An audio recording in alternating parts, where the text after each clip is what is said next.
Hello everyone, this is Dan. I wanted to cover a couple of topics that I've been meaning to talk about for a little while now. And again, I'm going to try the live streaming method. I realize that this is late at night or really early in the morning, depending on where you are. Of course, if you're on the other side of the world, it might be the perfect time. But more or less, there was just a couple of things I wanted to talk about. The first thing I wanted to mention was kind of a better example that I should have thought about in my last live stream. In my first kind of solo live stream that I did a couple weeks ago, I talked about how there are things, just in a broad sense, there are things in life that happen that the results that you think you'd get from something are not what they are. And this is especially true with certain political movements or just a variety of things that you see, even at the individual level, really. But, I talked about feminism and how some of the really negative long-term effects of feminism really come back to kind of bite women in the ass.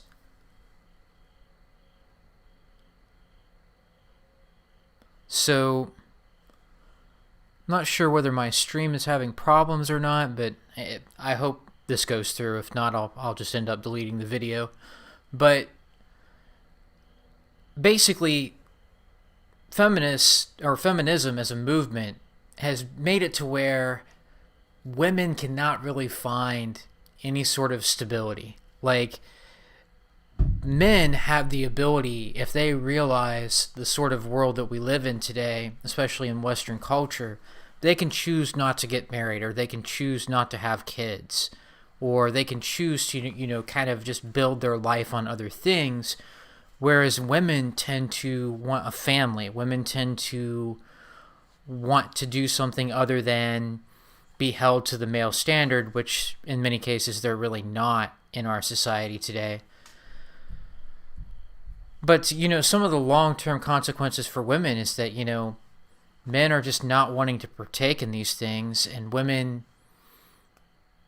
more and more often are having to rely on the government, or they're having kids on their own, or they just don't have kids at all, and they're not really having a very good time of it. Like, again, for men, it's very difficult up front if you get married, if you have to, experience losing your children in a divorce or in a child custody battle, or if you end up having to pay spousal support, or, if a woman makes a false accusation against you and you're living in the same home, well, basically you get kicked out of your own place. Like, all of these negative things exist for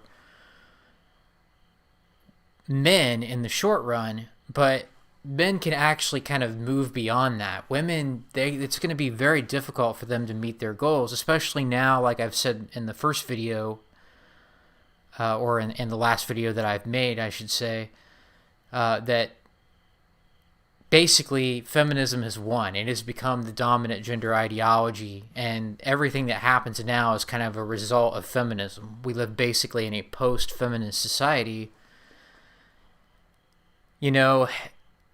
Everything is just about, well, women get these advantages in the short term, but in the long run, why would men want to get married? Why would men want to have kids? Why would men put themselves in a situation where they're investing in something that they can't really build their life around? And so again, it's women that have been told that you can do anything a man can do. You don't really need to have a family, or you can just have it all. And it turns out that, no, you can't just have it all, and you bought into something that is a failed strategy. In the long run, women have a hard time getting around that, or, the situation is not, the prognosis for them is not very good due to feminism. And like I say, I'm not sympathetic about that, except for the women that actually come out and say, I oppose all of these feminist policies, and, I don't stand behind it. But most women have just gone along with this over the last several decades, as I mentioned in the other video.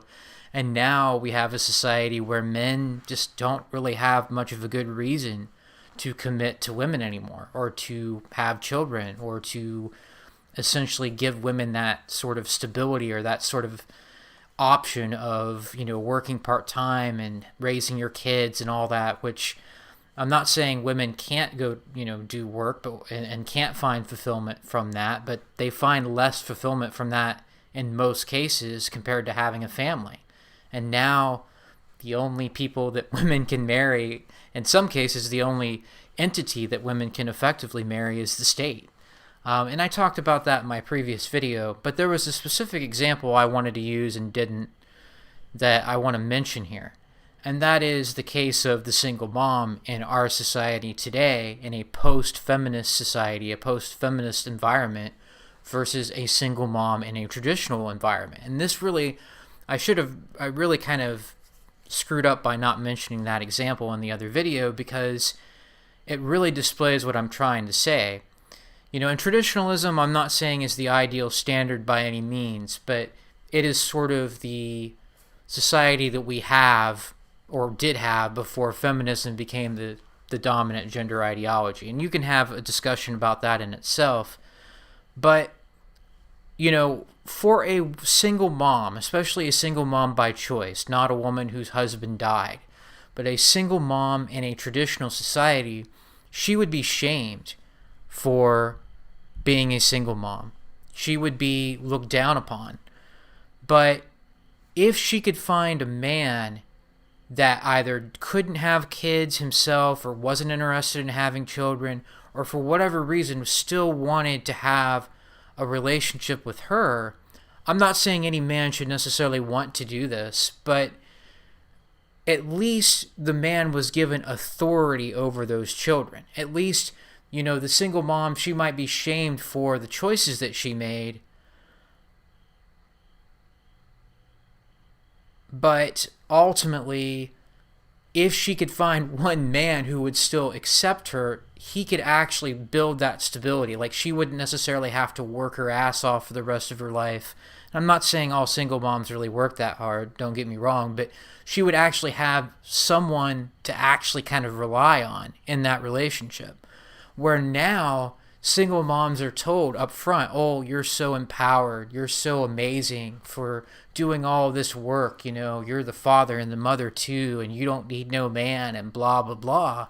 Women are told all these things in our post-feminist society, but guess what? Men don't want to invest in that, because you're not even given authority over your own children in today's society, let alone over some other man's children. Why would you be in a relationship with someone that is going to eventually expect you to play the role of provider for a family structure that you had no say in creating and that you have no authority over? There's just no reason to do that.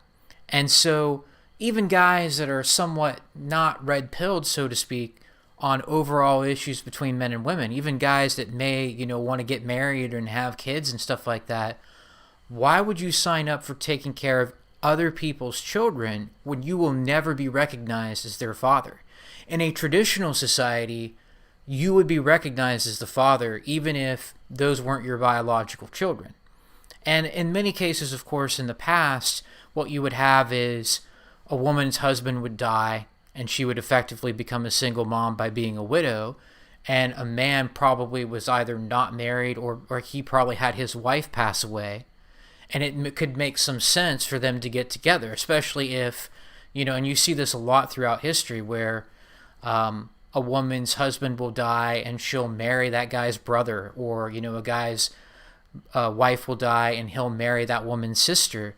Of course, that was during a time when, life expectancy was a lot lower, and it was a lot easier to die from diseases that we've cured, or ailments that aren't as much of a threat now. But even though that was a different time, at least there was some incentive. Even for a woman that was a single mom by choice, she would be shamed for that. She would be looked down on for that. But at least you could make the case that if a man wanted to be with her, he could, and it could effectively be the authority figure in that structure. And again, I'm not saying that's a wise decision or that men should be willing to do that, but at least if the single mom could find a man that was willing to do that, her options would be better. Whereas today, there's just no reason for a man to want to do that at all. The only thing you get from that is a negative consequence.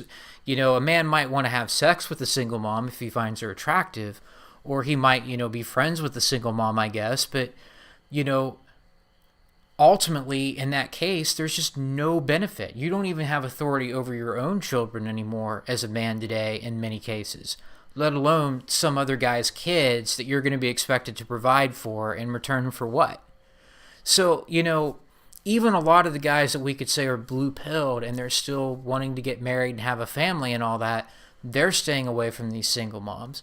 And of course, like I say, these single moms are given welfare, they're given all this sort of extra support for their kids, but that doesn't really give them stability. It doesn't really give them a way to kind of anchor their life to something. It just means that even if they can stay at home and collect welfare for their kids, their life is not going to be stable and they're not going to go anywhere, and they're just going to have, man after man in their life that doesn't want to commit to them. And again, I don't feel sorry for women in this situation at all, but it's another example of, feminism sounds great for women. It sounds like, you get all this free stuff and you get all this, special attention. But in the long run, what do you get from it? You just basically get a situation where you're tied to the state. You have no man in your life that has any incentive to commit to you, and you're going to just be basically bitter about it. And you're going to have to work, or, you could argue that, again, that they could just get welfare, but still, I think in the long run, that means women are going to be very unhappy. I think it's another reason why you see women being more and more unhappy as time goes on, and men being more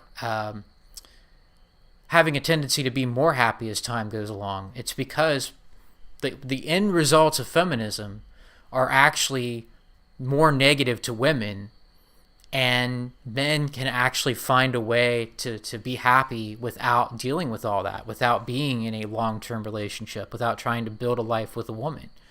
And so, again, that's an example of what I was trying to illustrate in the first video, that yes, you could argue that men have the overall worst negative consequences. You could argue that women do as well. But in the long run, men can actually find a way through that process. Women, they're the only person that wants to be with them, or the only entity, it's not a person, is the government. So that's something I should have mentioned in the first video that I did on this topic, because it's a really good example. Even in a traditional society where women would have been shamed for being single moms, they wouldn't have had all those benefits and all that, you're so empowered rhetoric up front. They at least had an opportunity. If they could find a man that made a decent living, and that for whatever reason, maybe he couldn't have kids on his own, maybe he was, he's infertile, or maybe he just doesn't want to have kids, he could at least be the authority figure in that home, and the woman could actually kind of basically eventually overcome being a single mom. Even though you could argue that a man still shouldn't marry a woman in that situation, at least he was given authority over that unit. Today, there's absolutely no reason for men to do this because of feminism. There's literally no reason to commit or have any sort of long-term relationship at all with a single mom. What do you get for it? Taking care of some other man's kids in a structure where you'll never be respected. And yeah, you'll get a pat on the head and told about, you're a real man for dating this single mom. But that's it. Once you see through that empty sort of, it's not even appreciation, that sort of empty, fake reward for, marrying a single mom or being in a long-term relationship with one. Once you see through that, there's literally no substance. You have authority over nothing. You are a provider for some other man's children. Congratulations. Why would you do that to yourself? Even if you're not completely giving up on the idea of marriage and whatnot, there's just no value in dating a single mom. And one last thing that I want to mention before I move on to the next topic, And again, I hope this is streaming well, because some of the indicators I'm looking at say that this is not a very good connection. But whatever. If I have to redo this, I will. I don't believe that it makes any difference whether a single mom is a widow or not. You'll hear, even in the manosphere, where someone will start talking about single moms. And of course, there are a lot of videos that just, go after and trash single moms. That's not even what my intention is here. But, hey, Kel, what's going on? It's kind of the opposite. Kel from Smoke Rings Pipe Dreams gave me a message on the chat. It's kind of odd because I follow a lot of his live streams and leave messages. But it's kind of the opposite of the normal state of things. But, ultimately, I don't really care whether a single mom is a widow because her husband died tragically, or if a single mom, had sex with 3 guys on the same night and doesn't even know who the father of her kids are. It really doesn't make any difference in terms of relationship potential. Like, it doesn't really matter because the cost-benefit analysis is basically the same. It's like, you as a man will never be the authority figure over those kids, yet you're going to be expected to perform. You're going to be expected to, especially if that woman wants you to commit, which most single moms are going to want that eventually out of the guy that they're dating. Why would you invest in that? Again, guys have other options. They can date a woman that doesn't have kids in many cases, or for MGTOW guys, just not date or be in relationships at all. So I just don't see single moms, it doesn't matter how they even get to that point. Due to feminism, there's just very little value, in my opinion, and even messing with that. And again, this is a negative result for women in the long run. It hurts women more than men because they can't find that stable relationship or that stable family structure. So that's one thing that, I've been considering for quite a while now. And I've noticed other things in life kind of work that way, where people, and again, women collectively have supported feminism, at least in terms of condoning it, at least in terms of, oh, I may not identify as a feminist, but I'll go along with all these policies that basically oppress men, that basically, make it to where men have no authority in the home, or make it to where men just don't really have an incentive to be part of the conventional relationship structure anymore, like getting married and having children. Most women condone this and went along with this, and now, in a lot of these cases, like with single moms as my example here, there's just very little reason for men to want to participate in that. So, again, these kinds of things work out that way sometimes, where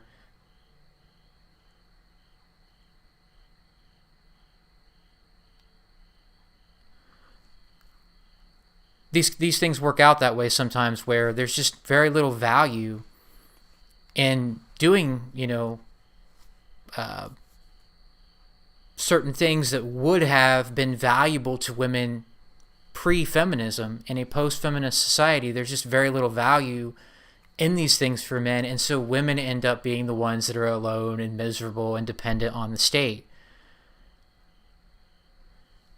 And so, that's just the point that I wanted to make with that. I think that I've done a shitty job of doing that, because that wasn't even supposed to be the main point of this sort of live stream. I'm already almost 20 minutes into it, but basically that's just an example of how the long-term consequences of feminism have really come back to, I think, really have a negative effect on women, really kind of bite them in the ass. And men are able to just say, you know what, I can just play the field and not commit to a serious relationship and not have children, or I can just not deal with women and focus on myself. Men are finding happiness in that, whereas basically due to feminism and female-centric thinking and female-centric policies becoming the norm, women are actually more miserable because men have less of a reason to participate in that.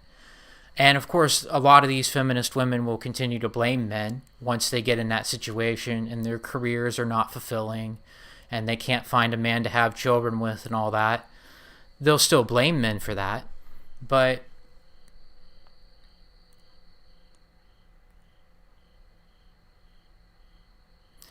more or less, it is what it is. Kel says, turnabout is fair play, as they say. Yeah, I mean, exactly. That's just, to me, this happens a lot. Like, I'm not saying life is fair. It's definitely not in a lot of cases. But if you condone something like feminist policies and you don't say, no, we want an actual fair deal between men and women, women overall have taken advantage of these short-term benefits, but in the long run, they're the ones, I think, paying the price for it a lot of the time. Whereas men can find a way to get through that. Someone else left a message that says it's buffering. Yeah, I may not keep this video up. I appreciate that message, by the way. Hopefully, eventually, this thing kind of sorts itself out. I'm very new to streaming like this, but like I say, if it's really bad, I'll probably just do this video over. But it seems like people are at least getting something out of it.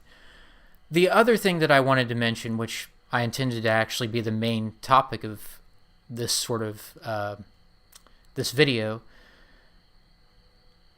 is that basically you've got to realize when you're arguing or discussing things with people, whether it's politics or men's issues, relationship issues, or philosophy or religion, or a lot of these types of things,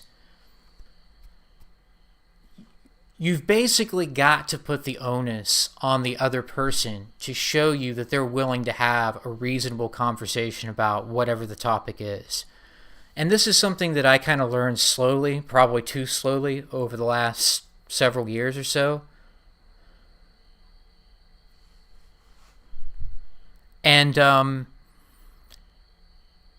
when I was younger, for example, probably several years ago, I used to have this idea that if you could craft a rational argument and defend your point of view on something and basically show someone else their mistakes, and this is especially true for when somebody has a point of view that's just not factually correct. It's just not based on the facts and the evidence. Barry Mansfield says, the last video was really good, Dan. I appreciate that. I think my videos are not really that great, but I see that people get something out of it, and so that encourages me to continue to try these videos.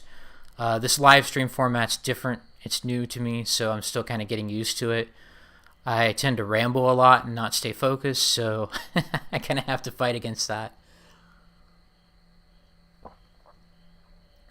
But, yeah, when it comes to discussing politics or philosophy or even issues between men and women, relationship issues, men's issues, MGTOW, whatever form that takes,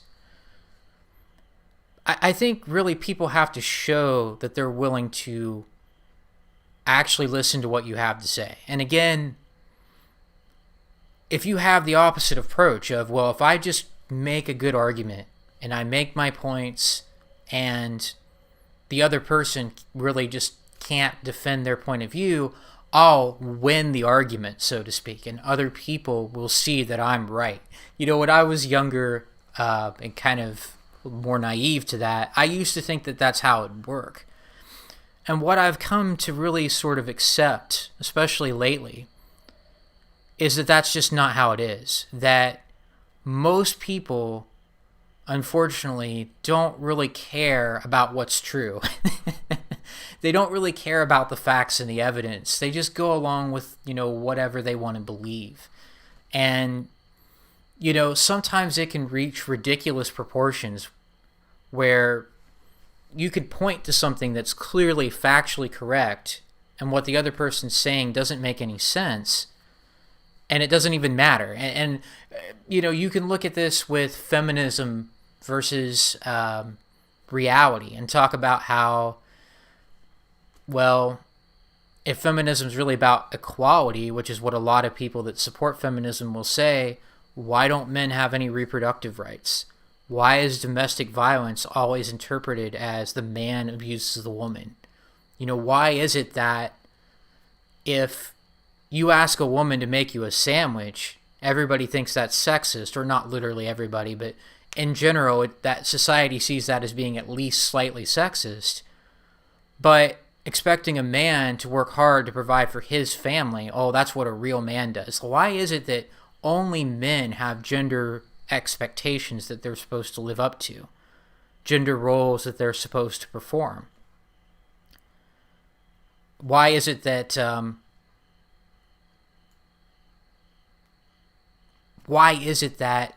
only men have those types of expectations if feminism is all about creating this equal environment between men and women? Well, the reason is that it's not about equality, and it's so easy to demonstrate, as I've just basically did. But the response that you're going to get is just, well, I want to believe that it's about equality anyway. You can look at political subjects, philosophical subjects, and a lot of it runs the same way. And I've really been thinking about this, and I don't want to get into too many personal details here, but I had a family reunion back at the beginning of September. And my family, I have a large family, and it's basically split, I would say, pretty evenly among people that love Trump and people that hate Trump. I don't know if there's a better way I could describe it. I know that sounds simplistic, but that's basically what it boils down to. About half my family thinks that Trump's the greatest thing ever, and half my family thinks that Trump is the devil.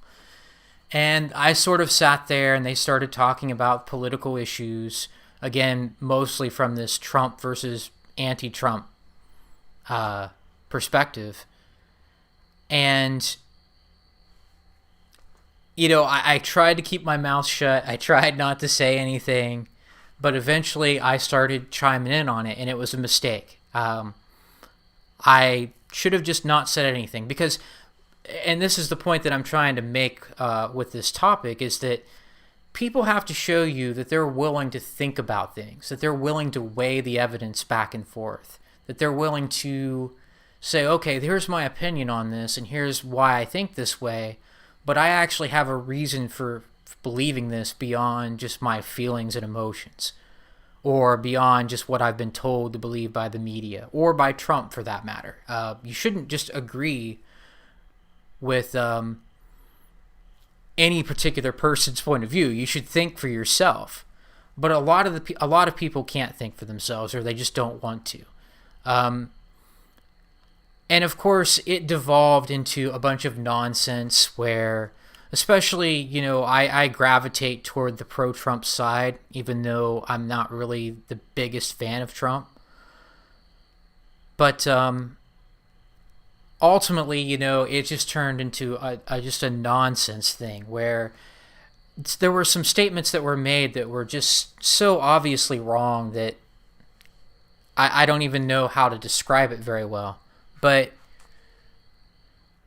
again, I've already been trending in this direction for several years now, where I think the onus is on someone to show you that they know what they're talking about, that they can actually have sort of a pseudo or semi, intellectual conversation about whatever the topic is, whether it's politics or something else. And when I say intellectual, I don't even mean anything that's, earth-shattering. I'm not trying to say, people can't be intellectual with me. There are people that are way smarter than I am about these issues, but most people, they just don't want to actually have a real debate about things. They just kind of want to believe what they want to believe because it makes them feel happy. That's honestly just the way most people tend to operate. And so, let me look at some of the comments here. Kel says that don't worry about the buffering because when you stream, shit happens. Yeah. Yeah, I'm still trying to work some of these kinks out and stuff like that. I realize you've been doing these for a while, so you kind of have that setup that you can go back to. And I guess sometimes, even on your streams, you just lose it. It just loses the stream for some reason. I don't know how YouTube manages that or whatever, or if it's more the streaming software that I'm using, but I don't know. My connection seems to be pretty inconsistent, and it really shouldn't be, because there's nothing wrong with the Wi-Fi and the connection that I'm using. So I guess it is what it is. If, like I say, if it's really bad, I'll just dump it. But hopefully it doesn't come to that. Heart Donor says, "What's up, Ohio Dan?" What's up, Heart Donor? And Barry Mansfield says that the COVID hoax has basically shown that the higher IQ men were justified in feeling alienated. We were just never formally taught about human psychology, because the ruling class relies on their rarefied knowledge of it to manipulate the population. Yeah, it's just, and it's not always IQ as well. I agree with what you're saying in general, but there's a channel called The Groundwork for the Metaphysics of MGTOW, and the guy who runs that channel, Marcus, he hasn't made a video for a couple of years now. I hope he's actually doing all right. But he actually did a video where he was talking about some sort of forum for people that were the equivalent of Mensa members. Like, they had super high IQs, and they were, they kind of had to register and prove that they were geniuses to be part of that forum.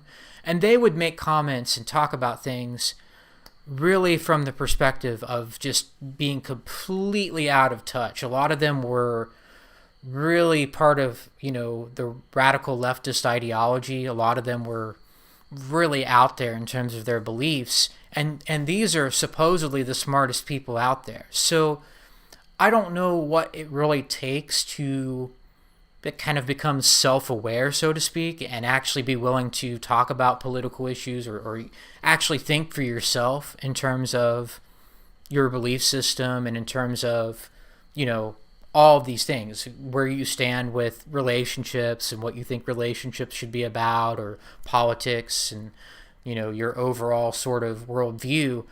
I don't know what it takes to find someone that actually thinks about these things. I like to consider myself as part of that group, but maybe not. Maybe not when it comes to everything. And that's actually another point I wanted to get to. Everybody has their blind spots. Everybody has certain issues where they're not as good at thinking rationally or objectively. And that's understandable. I think most everybody is that way.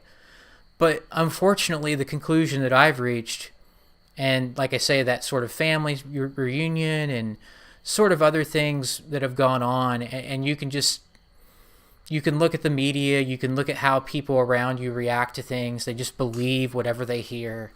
Most people, they just don't really, for whatever reason, have the capacity or the willingness or whatever it is to argue about things or discuss things even. Not even, arguing is sort of a bad term. It's almost looked at as a negative thing. But even having reasonable discussions about things that deal with stuff beyond themselves, that deal with abstract topics like politics and religion and philosophy, relationships, all those things, most people just can't do it. They just can't take a step back and have sort of an intelligent perspective on this stuff. Barry Mansfield says, "I'm convinced that the ruling class of this world desire to replace women.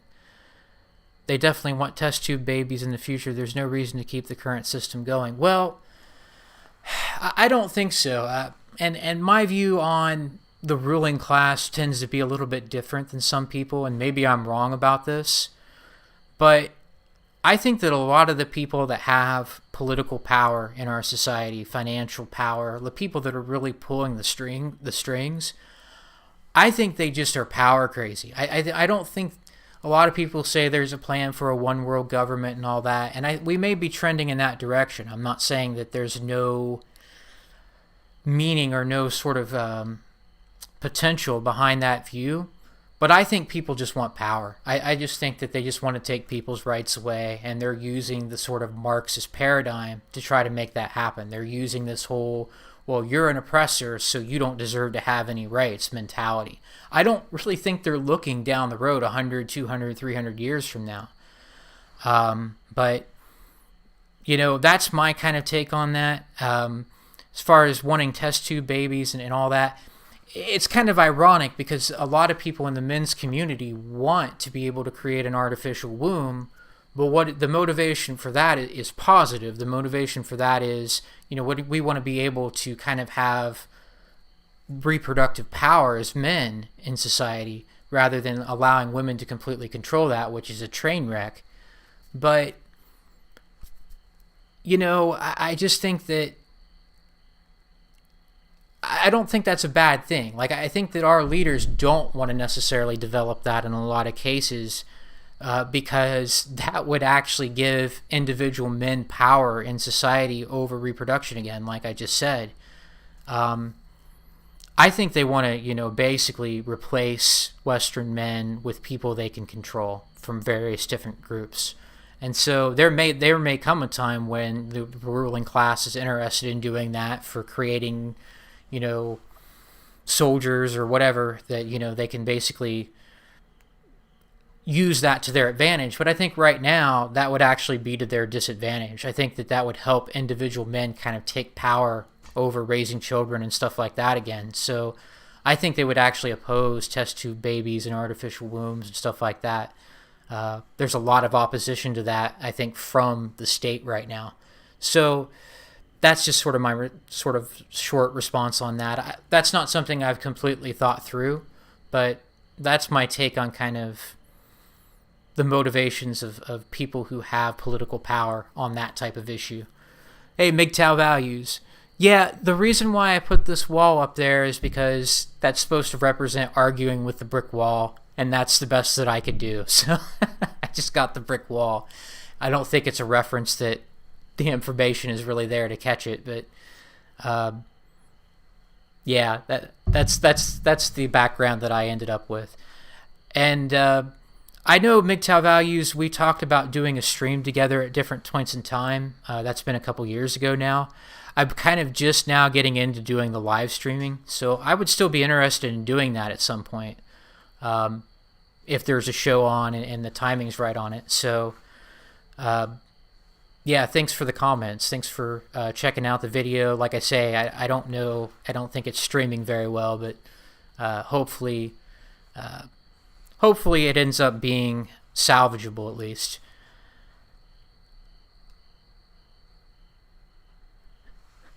Kel says he's been doing live streams for a while and I still have problems. Yeah, I mean, the only problems I've noticed is that sometimes it just drops out for some reason. But other than that, it seems like your streams are pretty good quality, it seems like you've got a pretty good system down at this point for doing your streams. For me, I'm still kind of working on that aspect of it, so fuck it. I say damn the torpedoes and full speed ahead. Yeah. Well, it's kind of the only choice once you get started, I guess, on a stream. Like I say, if it's really bad, I guess it'll be what it'll be. Barry Mansfield says, oh yeah, that's a good point. INTP types are the highest IQ types, but they're nuts. Yeah. I haven't really studied the Myers-Briggs and how that relates to IQ. I didn't know that there was even a correlation necessarily. I didn't even think about that. I find that the manosphere is full of guys who have a more holistic type of knowledge as well as being high IQ. Yeah, maybe that's the combination that it takes. Like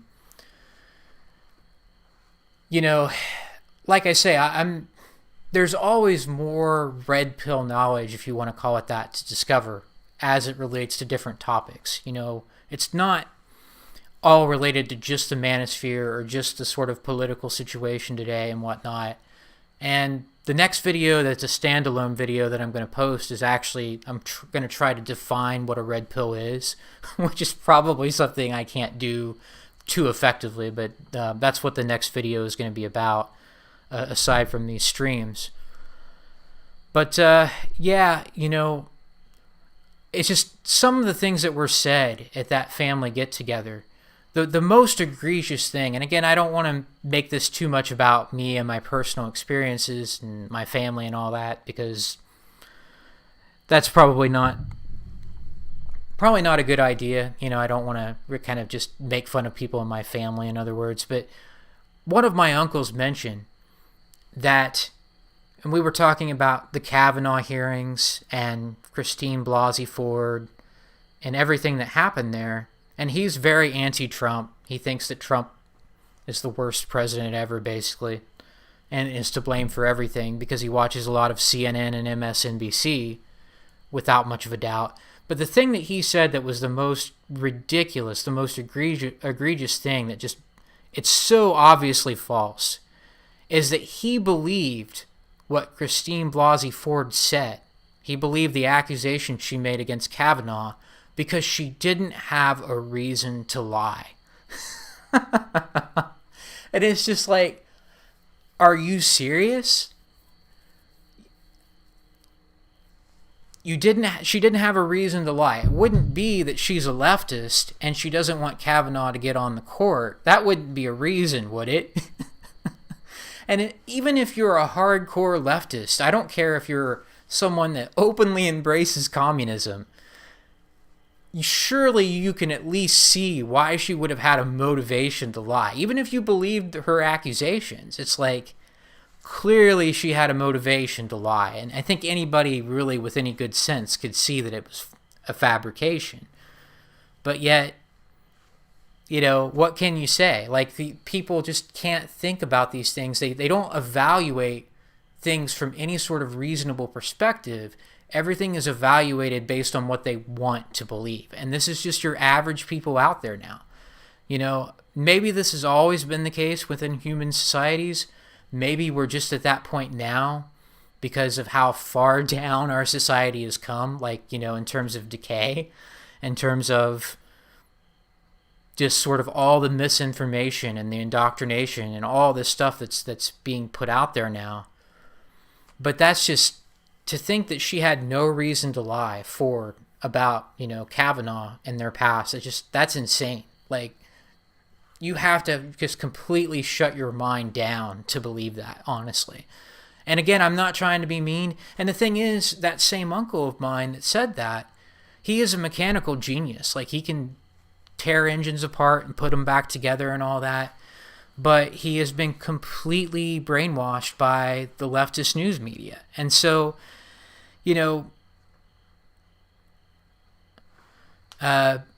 it's just one of these things where, like I say, to me now, someone really has to show that they're willing and able to have a reasonable discussion about things for me to even start. I think that really has to be, and this was supposed to be the point of this video before I rambled on for 42 minutes. Someone has to show you that all the energy that you have to put into having a rational discussion about this, having a sort of meaningful either discussion or debate, whatever it turns out to be, on a meaningful topic like this, they have to really be able to meet you halfway. They have to be able to show you that, hey, I'm aware of what's going on politically, and maybe we have a different view about this or that, but I can see what the media is trying to do to Trump. I can see how people are being, separated into oppressor and oppressed categories. I can see that Black Lives Matter, for example, and this video hopefully won't get banned for me saying this, that it's not about equality, it's not about racism, it's about, we want to be labeled as victims in order to get basically free stuff. We want to say that these people over here are oppressors so that, they can have their rights taken away. Like I say, how many people are even aware that that's what's going on, even when it's in the news every day? And I really should probably be wrapping up my point here, but the coronavirus, I know I've made 3 videos on this, and I don't think people are really interested in hearing more about this, but I'm going to mention it anyway. with this coronavirus stuff, you see how people are reacting to things like the mask mandates. You see how people are behaving because they've been told everyone wearing a mask will just make the virus go away. And guess what? It's getting worse than ever now that the weather's turning cold again. And all it is it's deflection. It's just, we want you to get mad at these other people for having a party, or we want you to get mad at these other people for not wearing a mask in public every time they go out in public, because we don't want you to be mad at the government. We don't want you to be mad at the people that have no solution for this virus. We don't want you to take it out on us. We want you to blame these other people over here. And it's just so obvious to me that that's what's going on. Like, maybe it wasn't at the very beginning, but to me it's like you get to where you look at the actual statistics, it's like, why is this such a huge deal? Like, it could be for people that are susceptible to something like the coronavirus really, potentially killing them. But for most people, why is it such a big deal?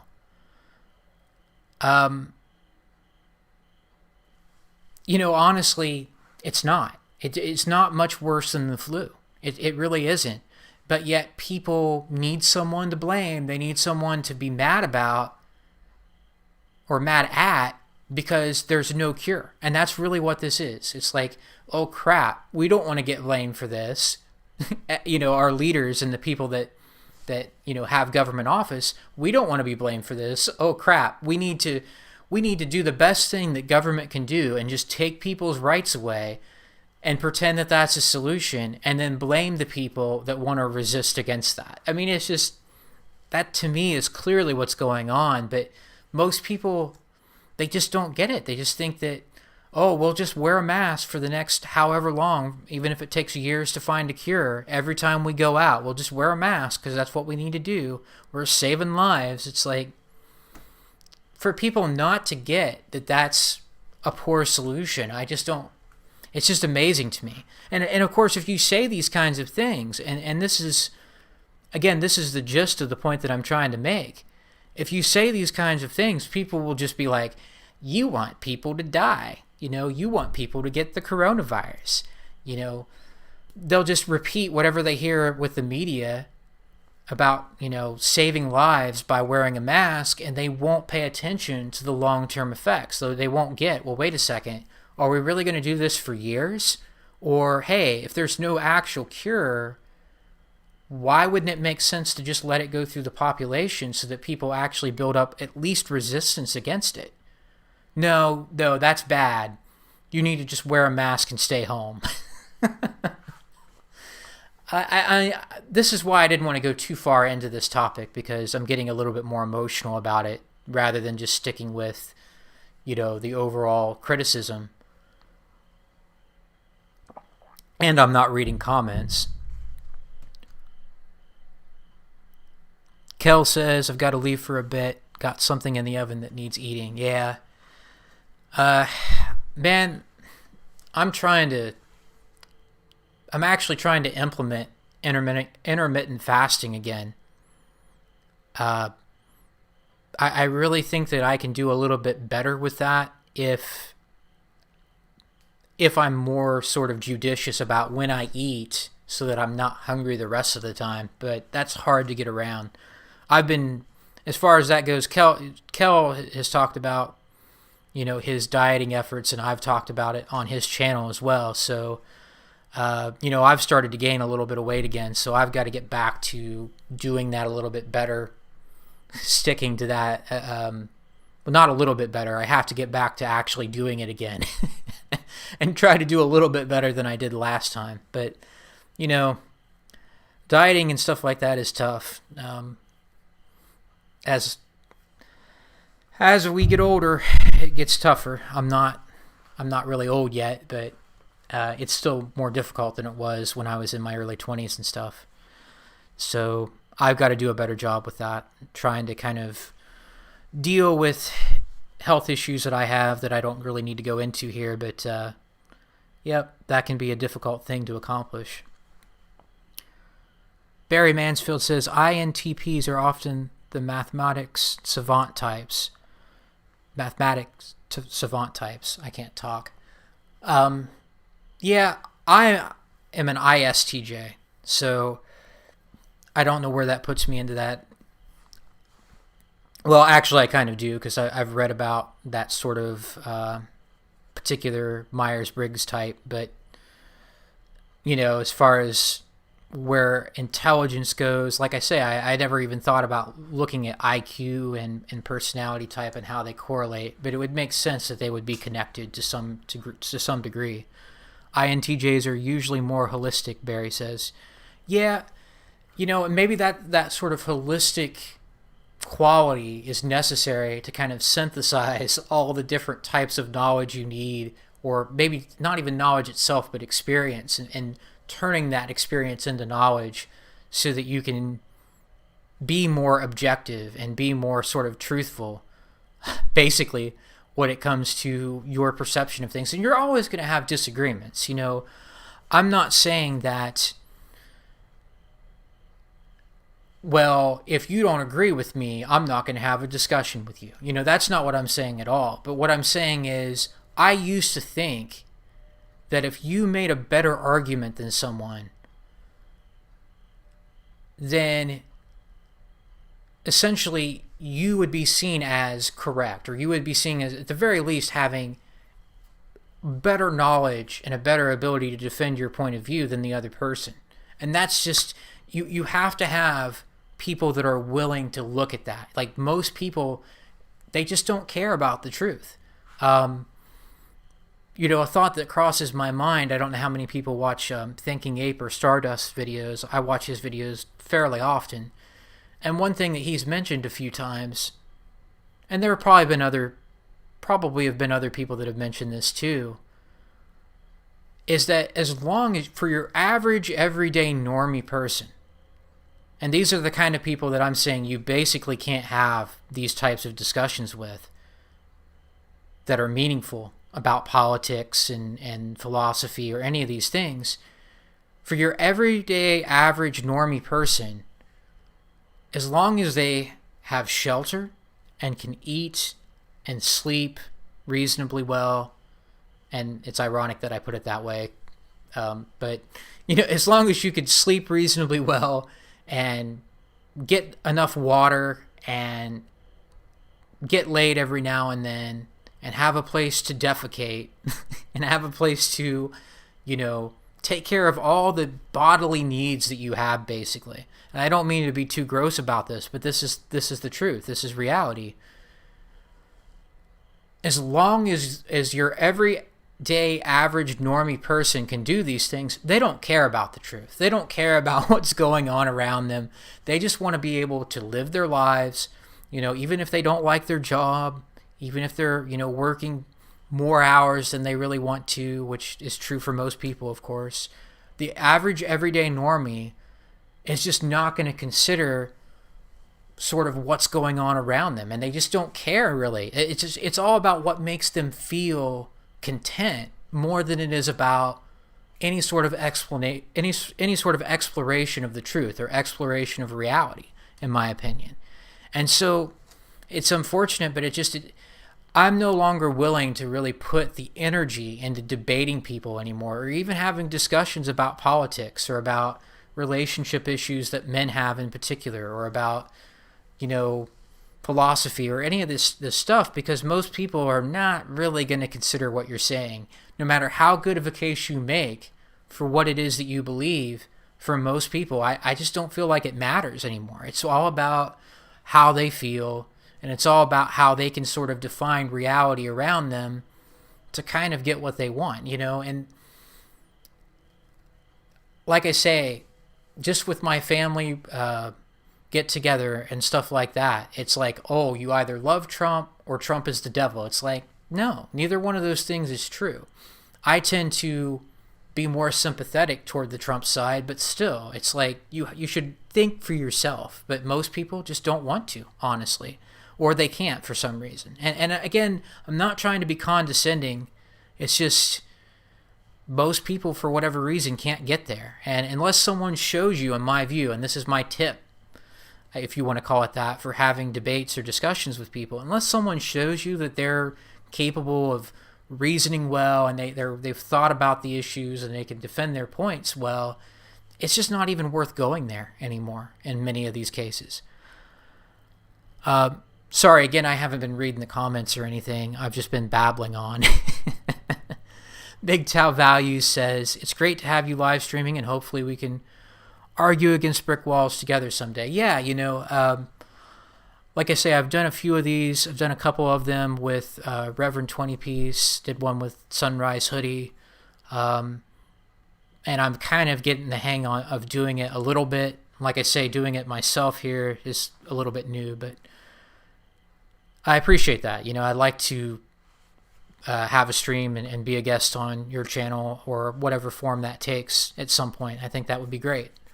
Mr. Contentious says, hello, Ohio. I missed your live stream again. Well, I'm still babbling on, so because I can go on a rant for a long period of time, you didn't completely miss the stream.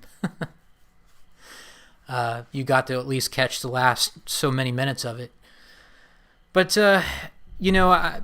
like I say, my two main points that I wanted to make for this video to wrap it up a little bit, or to wrap it up completely, was, again, when you think about the sort of consequences of feminism, I'm not saying that the consequences overall are necessarily worse for women. Like I say, some men get completely raked over the coals in the divorce courts. Some men end up, offing themselves. Some men end up being falsely accused of things and put in prison for years, and it turns out they were innocent because the woman lied. Men really have the short end of the stick in the short run. But in the longer run, honestly, the ones that are really going to be miserable, and I think the evidence shows this with women saying they are less and less happy, the ones that are really going to be miserable with their overall situation in society are going to be women, and there's going to be a lot of miserable blue pill men too, but women, they're not going to have that stable relationship in many cases.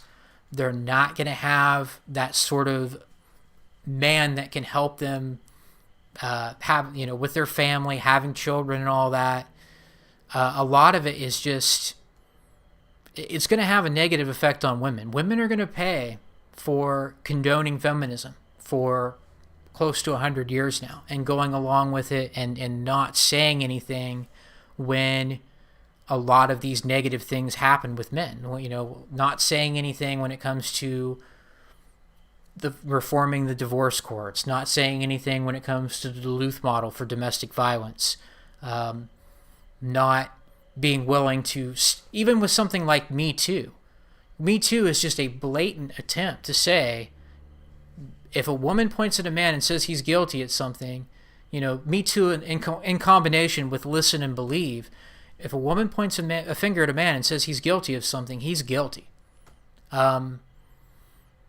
He doesn't deserve to have any sort of presumption of innocence or any sort of due process rights. Where are the women speaking out against this?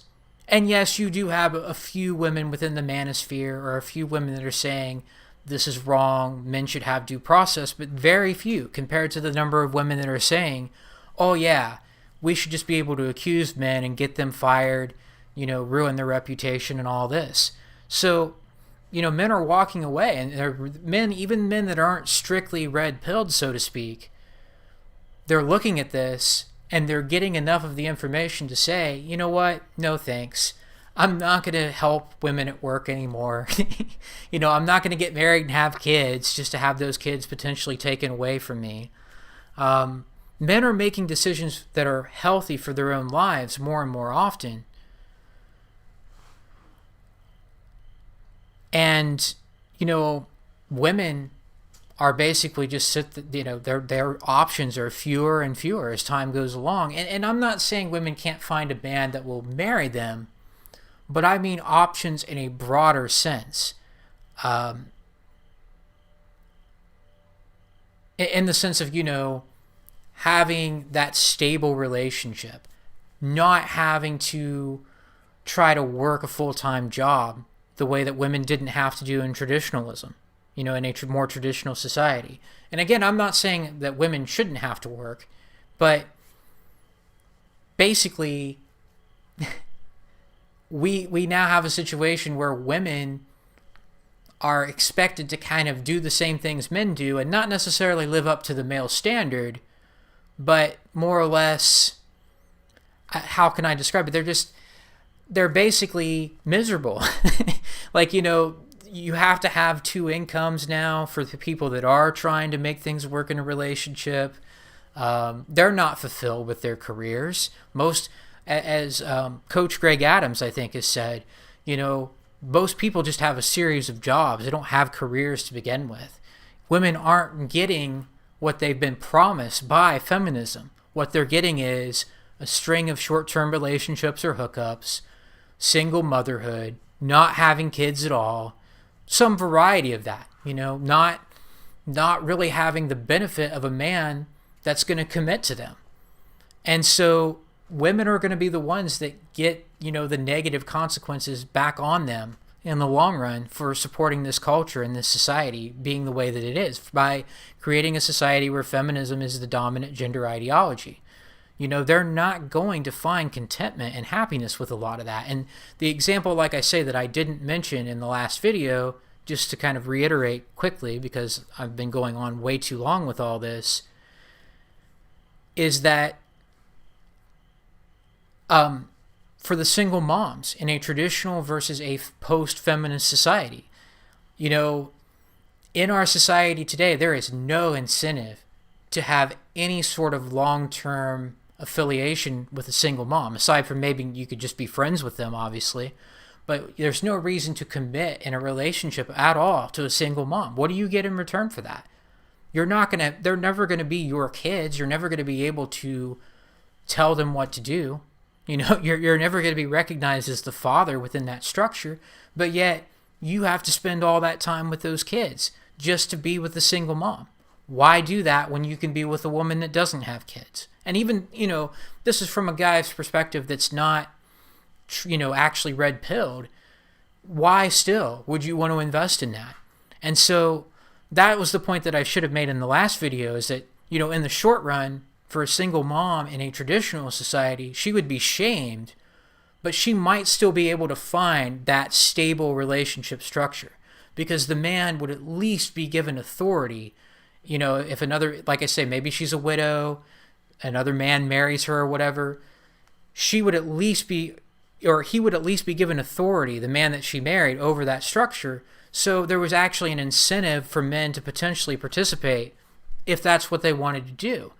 I'm not saying, like I mentioned, that a man should necessarily have to want to get married to a woman that already has kids, but if she could find a man that was willing to do that, she could still have a lot of her goals, a lot of the things that typically make women happy, relationships and family. She could still have a lot of that in a positive way. Today, you're done. If you're a single mom, most guys are not going to want to invest in you in the long run.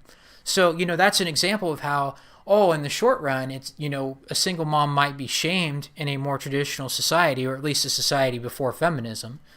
You could argue what is and what isn't a quote traditional society, but a pre-feminist society, at least in that case, the woman might have a chance to find a stable relationship and have a decent life. Today, it's, well, you're a single mom, we'll talk about how empowered you are, and here's some welfare, but nobody really wants to date you, and now you're responsible for these kids, and maybe you don't take that responsibility seriously, and you see the state as your husband, but you're still not going to have any sort of fulfillment from that. Whereas guys can just say, you know what, not having kids, not getting married, not going to cohabitate with a woman, I'll find fulfillment in other things. Who's going to have the better chance of happiness in the long run? And to me, that's a big part of why you see the trend of women being less and less happy and men being more happy. It's just like, that's one of the reasons. I'm sure that's not the only reason. But the unexpected results of feminism, as I called it in the last video, that's a lot of why women are more and more miserable. And like I say, they'll just probably keep condoning feminism, and they'll probably not say a word, when things get worse for men. But they're the ones that aren't going to have any sort of fulfillment in the long run, in my opinion. And men at least have that opportunity, they have that chance to find that type of fulfillment.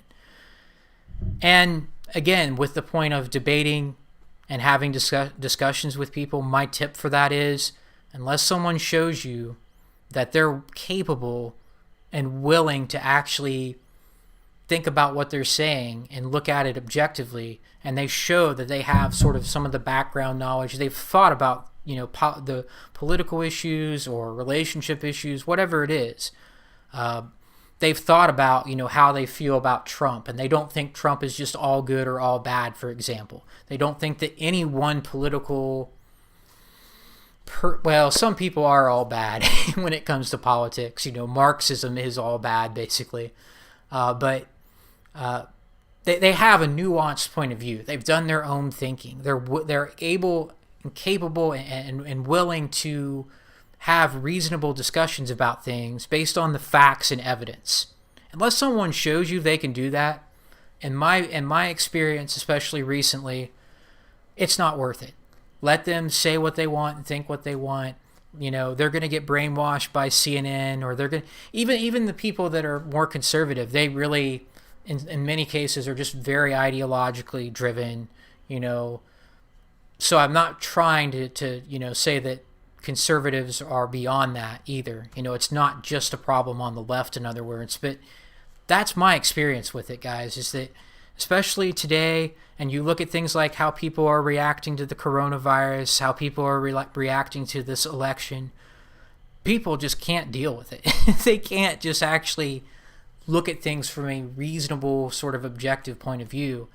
And it's just such a waste of energy to debate these things. It's such a waste of time in many of these cases, guys, to try to have semi-intellectual discussions about meaningful topics in politics, philosophy, relationships, and so forth. So that would be my tip on that. Unless someone shows you that they're capable and willing to have a meaningful discussion about those issues, just let it go. That's honestly the way that I feel about it now. Just let it go and let people think what they want, because it's usually a mistake to try to talk about any of these issues with the average person these days. And maybe that's always been the case, honestly, but I think that's especially the way that it is now. Most people just can't, for whatever reason, really digest this type of information and really think for themselves. Most people cannot think for themselves. All the people that think that masks are going to cure the coronavirus, it's just, I realize they don't literally think it's a cure, but that's the whole point. What's the end game for all this? Why not let people develop a cure with their own antibodies? At least, become more resistant against the virus as a population. No, we can't do that. Everybody just wear a mask instead. To me, that's not a reasonable conclusion. But like I say, I don't want to get into all those topics more than I already have. I've already jabbered on about these things enough at this point, I think. So, like I say, if this stream turns out to be crappy, I've just wasted over an hour of my time. But hopefully some people get bits and pieces out of it that's valuable, at least. I want to read some of these comments. I need to do a better job at keeping up on these comments if I'm going to use this format. Yeah, we're quite similar, supposedly, ISTJs and INTJs. Yeah, I've looked into the Myers-Briggs stuff, but it's been a while, and I don't know whether if you have one of those 4 dominant traits that are different, whether that makes a huge difference. I imagine it makes a considerable difference. So, yeah, I am kind of interested in history and stuff like that. Have kind of always been that way as far as being an ISTJ. But,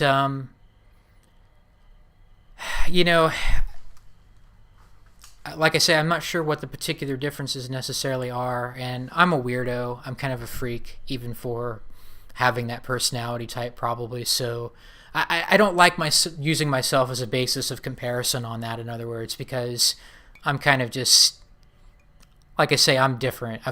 As I mentioned in my video, that was kind of a response to one of Vention's videos. I've kind of been compulsively different from most people my whole life. Like, I've never truly felt like I fit in with one group. So I kind of don't like myself to use I don't like to use myself as a basis of comparison with personality types and stuff like that, because I'm kind of weird. I'm kind of a misfit.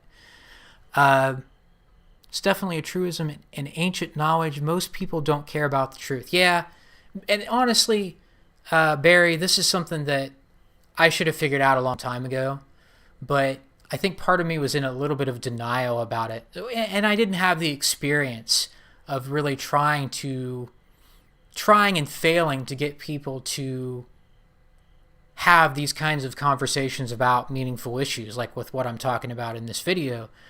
Like, I wanted to believe that you could do that. I kind of just would look at myself and say, well, maybe I didn't make a good enough case for something. Maybe my argument was bad. Maybe I don't really know what's going on here and this other person's correct. When in reality, in some of these cases, it's just, no, that person is not really just even willing to have a reasonable, objective conversation about it. So, yeah, I think part of it is my not realizing that sooner, that people just don't care about the truth in a lot of cases, and unless it's inconvenient for them or to live according to a falsehood, until they're forced to deal with the truth, if they ever are.